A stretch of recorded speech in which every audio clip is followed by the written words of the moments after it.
तो ओम के लाभ नहीं प्राप्त होंगे। यदि भावना खाने की चीज मोमो के बारे में करे तो ओम का लाभ नहीं प्राप्त होगा। इसी तरह भावना टीवी देख करके टीवी की होगी कि क्या न्यूज आ रही है, क्या स्क्रॉल चल रहा है नीचे, या क्या सोच रहा हूं, तो फिर वो तो याद आएगा और उसकी गड़बड़ी दिमाग में भरेगी, ओम के लाभ नहीं मिलेंगे। बाकी ओम के अलावा पूरी दुनिया में चित्त घुमाता रहे व्यक्ति तो माला फेरत जुग गया, फिरा न मन का फेर, कर का मन का डारी के, मन का फेर। मन के होते हैं माला में, कुछ माला से जपते हैं, माला में मन के होते हैं। तो बोला कबीर साहब जी ने कि कर का मन का डारी के, जो हाथ की माले के मन के हैं उनको छोड़कर मन का फेर। हाथ की माला का मन का तो एक साधन है कि हमको पता चलता रहे कि एक माला पूरी हो गई, लेकिन ये नहीं कि माला को पूरी करने में ही हमारा लक्ष्य हो कि किसी भी तरह हमको 10 माला या 16 माला या 108 माला पूरी करनी है।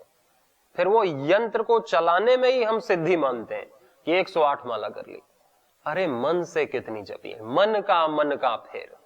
और मन का यदि एक बार भी अच्छे से फिरा तो उसका हमें लाभ मिलता है। 5 मिनट फिरा तो उतना हमें लाभ मिलता है, 10 मिनट फिरा तो उतना हमें लाभ मिलता है। जब हम संसार का काम करते समय अपना पूरा चित्त ध्यान संसार में रखते हैं, जब हम पिक्चर देखते समय 3 घंटा पूरा पिक्चर में आंख गड़ा करके उसी स्क्रीन में देखते हैं, उसके बाहर नहीं देखते, और यदि बाहर चले जाएं तो फिर से उसको बैकवर्ड करके, उसको रिवाइंड करके फिर से देखते हैं कि क्या चीज छूट गई।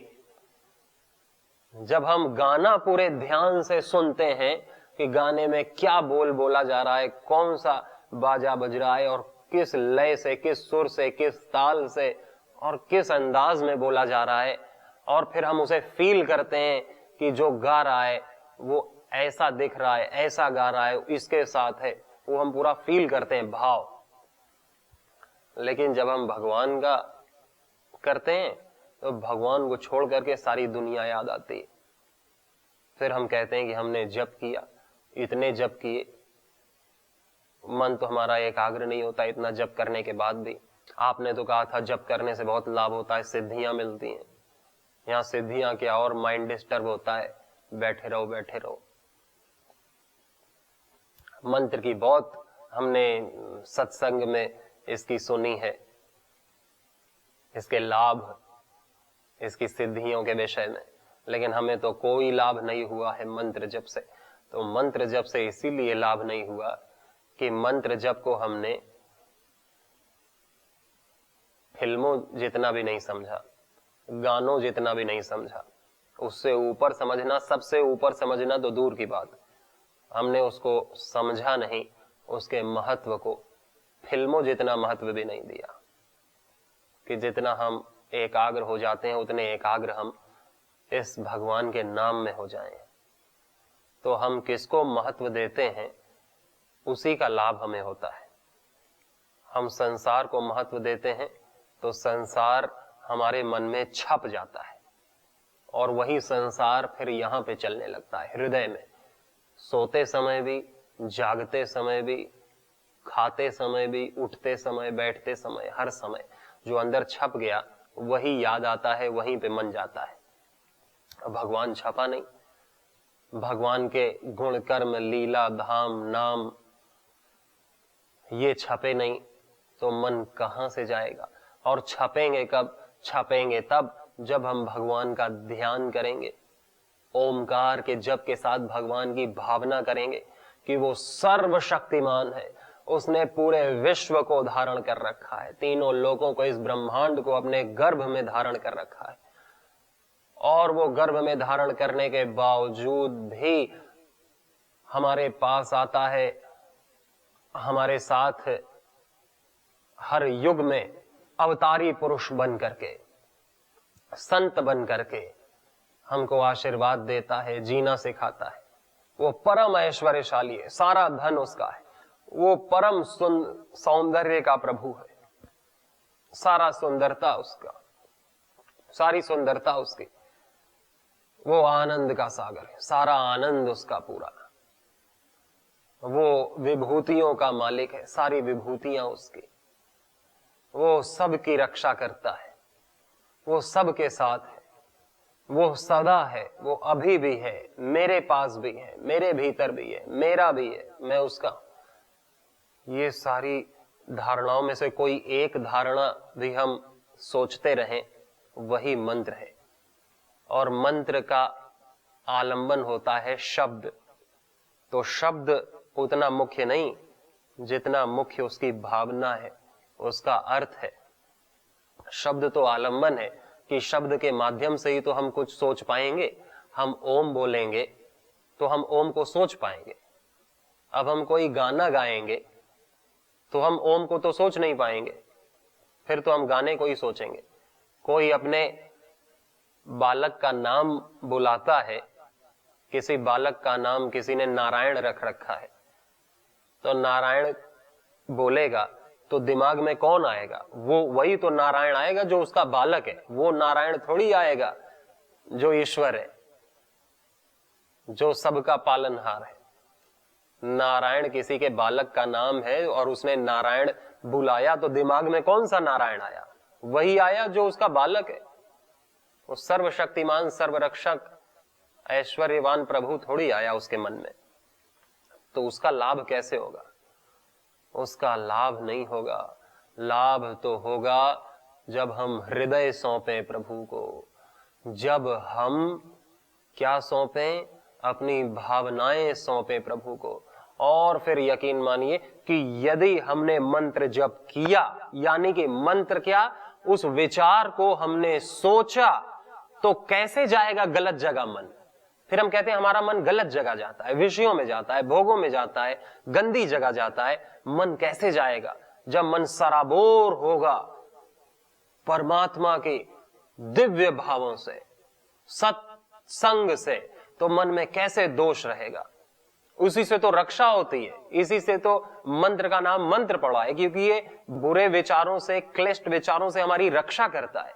तभी तो रक्षा कर पाएगा जब इसके पास शक्तिशाली भावना होगी प्रभु की प्रियता की भावना होगी।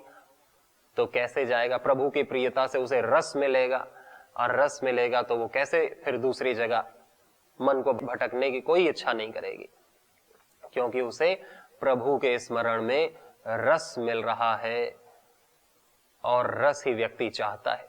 और जब मन नीरस होता है तभी तो वो विषयों की ओर भागता है। काम, वासना या भोजन या कोई संगीत या पार्टी या घूमना फिरना, उसमें रस ढूंढने के लिए मन जाता है जब मन में नीरसता आती है। और नीरसता मन में तभी आएगी जब हम प्रभु से दूर रहेंगे, तो मन हो जाता है नीरस, नीरसता की उत्पत्ति हो जाती है। नहीं तो रस की उत्पत्ति हमारे मन में हो। रसो वही सह, अगर रस बना रहे तो मन कभी भी ना जाए भोगों में।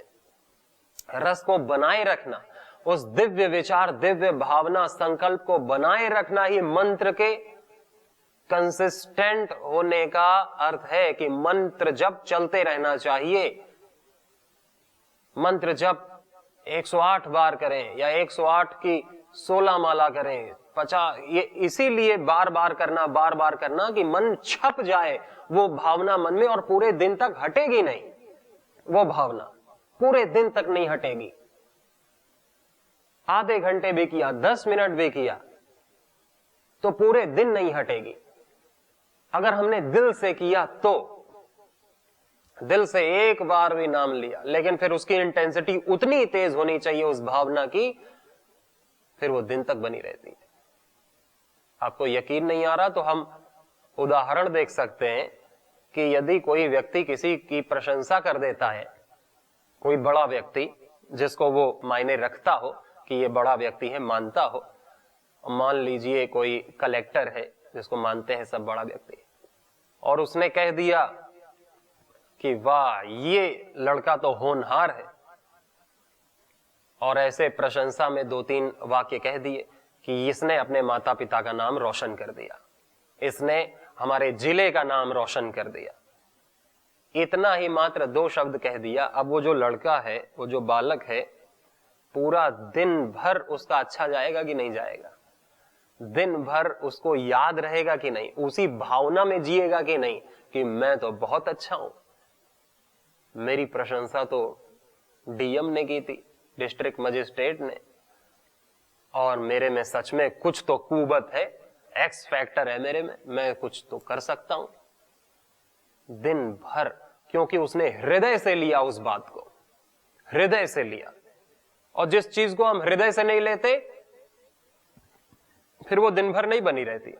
जैसे मां अपने बेटे को कहे कि बेटा तू तो मेरे हृदय का टुकड़ा है, तू तो मेरी जान है, तू तो मेरा बहुत प्यारा है, और बच्चा उसे हृदय से नहीं लेता, क्योंकि ये तो मां रोज ही कहती रहती है और इसके कहने न कहने से क्या फर्क पड़ना है, ये सोचता है, हृदय से नहीं लेता उसको। जिस हृदय से मां बोल रही है उस हृदय से वो उसे लेता नहीं, तो वो उसका ध्यान भी नहीं करता कि मां ने आज सुबह कितना प्रेम जताया मेरे से, ये नहीं सोचता, और फिर उसका दिन अच्छा नहीं जाता, क्योंकि वो जो प्रेम दिन को अच्छा कर सकता था वो प्रेम उसने हृदय से नहीं लिया। फिर तो जैसा भी जाएगा, कुछ बुरी घटना जाएंगी, कुछ अच्छी जाएंगी, और वो सबको उसी तरह लेता रहेगा, नेगेटिव पॉजिटिव, नेगेटिव पॉजिटिव। कोई हम अच्छा भजन सुन लेते हैं तो वही दिन भर हमारे होठों पर चढ़ा रहता है। अच्छी हम फिल्म देख लेते हैं तो दिन भर उसी कहानी में, उसी जोश में हम रहते हैं। कोई वीर रस की कविता या वीर रस की फिल्म देखते हैं तो पूरा दिन उसी में रहते हैं, पूरा दिन क्या, कई दिन तक हम उस फिल्म को भूल नहीं पाते। भावुकता की भावना होती है तो पूरा दिन हम भावुक बने रहते हैं, आंसू बहाते रहते हैं, क्योंकि भावना का महत्व है, जिसे हमने हृदय से लिया उसका महत्व है, और वो हमारे को लाभ पहुंचाती है या वो हमको हानि पहुंचाती है। किसी ने गाली दे दी, अपशब्द बोल दिया, एक ही शब्द बोला, एक शब्द में भी वो 2-3 अक्षर ही बोले, 1 मिनट तक नहीं, लेकिन किसी ने गाली दे दी और हमने हृदय से ले ली उस गाली को, तो वो गाली एक दिन पूरा चल, एक दिन गया वो सालों तक, और पता नहीं वो कब भूलेगा कि इस व्यक्ति ने मुझको बहुत बुरी गाली दी थी, इतना बड़ा व्यक्ति मैं इसे मानता था और इसने सबके सामने मुझको एक गाली दे दी, जलील कर दिया सबके सामने। और वो जीवन भर तक रहती है कि नहीं, वो उतनी ही इंटेंसिटी से उसके हृदय में अंदर तक जा घुसे कि वो अगले जन्म में भी उसे याद रखेगा। सोच लीजिए, एक शब्द इतना घाव कर सकता है। वो कबीर साहब ने बोला ना कि एक शब्द तो घाव करता है और एक शब्द मलहम बनता है। तो हमारे शब्द मलहम बने, घाव न बने, ये तो शब्द की इतनी महिमा है। और शब्दों से ही तो मंत्र बना है, शब्दों का ही तो हम जप करते हैं। किसका शब्द का? गायत्री का, अजपा गायत्री का, सोहम का, तत्वमसी का, और ईश्वर के नाम तस्य वाच का, प्रणवा ओम का। लेकिन ओम हमारा केवल मैकेनिकल होता है, ओम ओम ओम ओम ओम ओम ओम ओम ओम। यदि परम पूज्य स्वामी जी महाराज कहते हैं कि एक बार ही ओम बोलो, ओम, और उसकी तीव्र भावना हो जाए तो तुम्हारे को दूसरा ओम बोलने की जरूरत ही नहीं पड़ेगी और तुम्हें परमात्मा का साक्षात्कार हो जाएगा, उसके दिव्य भावों में तुम लीन हो जाओगे, दूसरा ओम बोलने की जरूरत नहीं पड़ेगी।